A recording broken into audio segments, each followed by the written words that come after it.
Thank you so much, sir. It was such a lucid and detailed presentation. Sir, I have some dumb questions. You can ask so. Nothing is dumb with rabies. Well, if any parent comes to me and asks, I'm getting a pet, should my family be vaccinated? Yes, I'm planning to get the dog vaccinated. yes, of course, of course. Better to be safe because, as I have already told, that you cannot expect an animal vaccine to be 100% effective. You cannot expect. So, definitely, it's better to go for a pre exposure prophylaxis for everybody. Now, regarding the booster doses, that's a controversial. That's very difficult to comment because you might be getting repeated exposure. But if that pet is not getting exposed to street animals, then you may just wait. If there is a category 3 exposure, then only you give a post exposure prophylaxis. Category 3 exposure by the pet to the household people, then only you give a post exposure, two doses, 0 and 3. If it's a pet in a restricted environment, then probably regular booster is not needed. But pre exposure is definitely advocated. So we come across the common questions of cat scratch, random cat scratches. And as you've told, even those ones need to be vaccinated. Yes, of course, cat may also transmit rabies. That has been proven.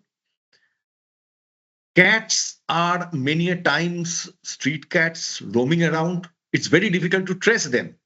Dogs are easier to trace. Cats are very difficult. So even if there is a cat scratch, usually cats do not bite. They most of the time they scratch. It should be managed just as a uh, rabies exposure. So there is no question of any leniency. So there's this good old thought, if you get a dog bite or something, you wait for the dog to show up any symptoms and then vaccinate yourself. I mean, this is a question for the audience who are not very well versed with it. So what should be the answer from our side? Theoretically speaking, what I have told is that the incubation period may be as short as 3 to 4 days. And once the dog develops the symptom, it may be too late to start post exposure prophylaxis. So, what's prudent is that you give the 0 dose, you give the day 3 dose. If the dog could be monitored and watched, then you wait till day 10. If the dog is well till day 10, then you convert these 2 doses of post exposure prophylaxis to pre exposure by giving a booster at, say, day 21 or 28. So it acts as a pre exposure prophylaxis because the dog is well.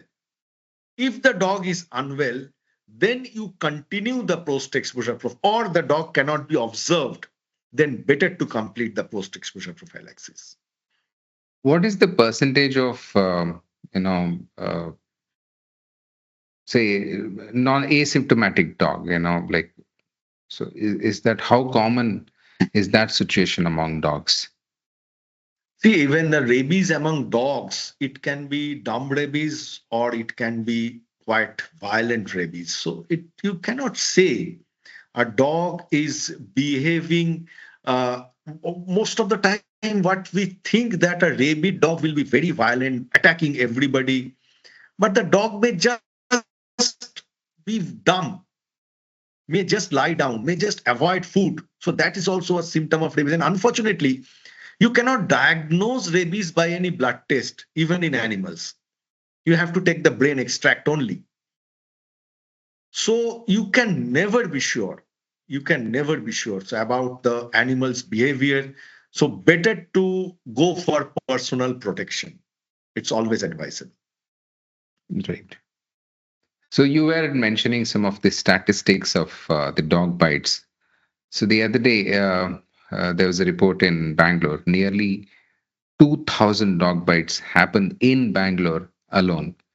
So if you look at the problem, so many of them get dog bites. But we really do not have do we really have that capability to manufacture that load of vaccines for our country? You mean animal vaccine or human vaccine? Human. Human vaccine, there's a challenge. You are absolutely right. Fortunately, we have many companies manufacturing vaccines, but often we know that some of the brands they go out of stock.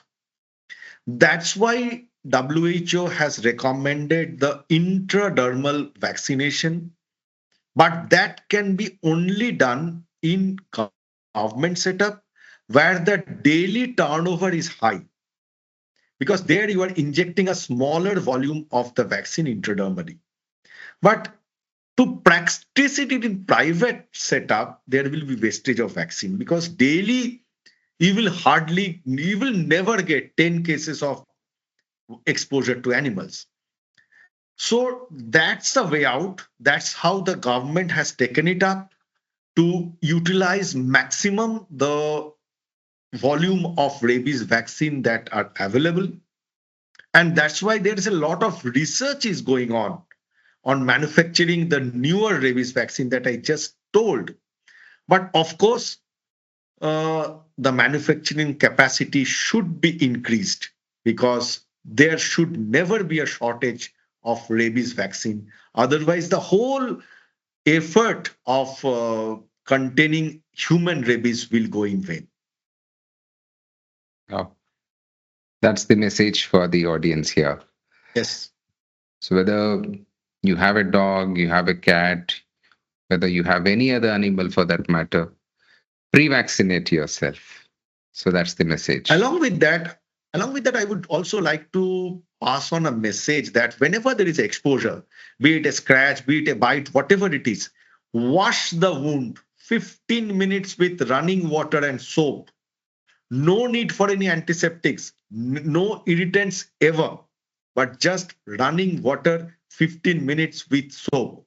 And that will wash out most of the viruses very effectively.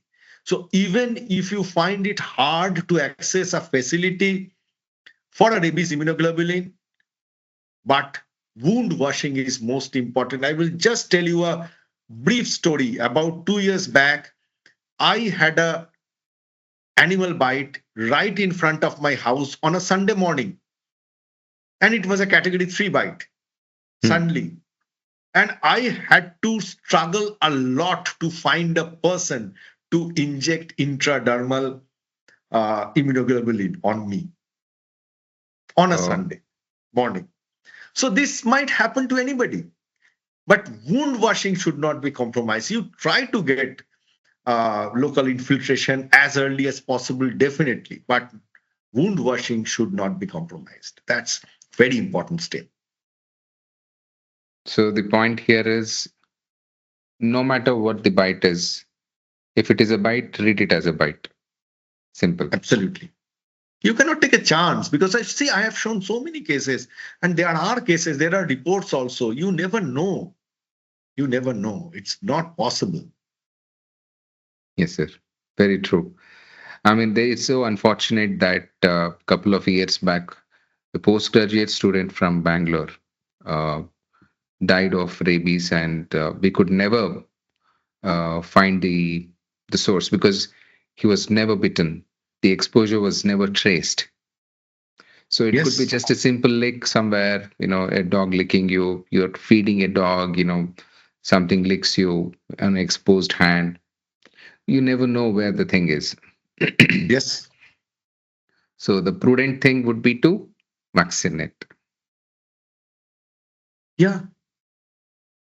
I mean, there has been cases. I mean, I know that a, a couple of pet dogs, they were taken very good care by the family, adopted family. They were taking very good care. There were caregivers for the dog also.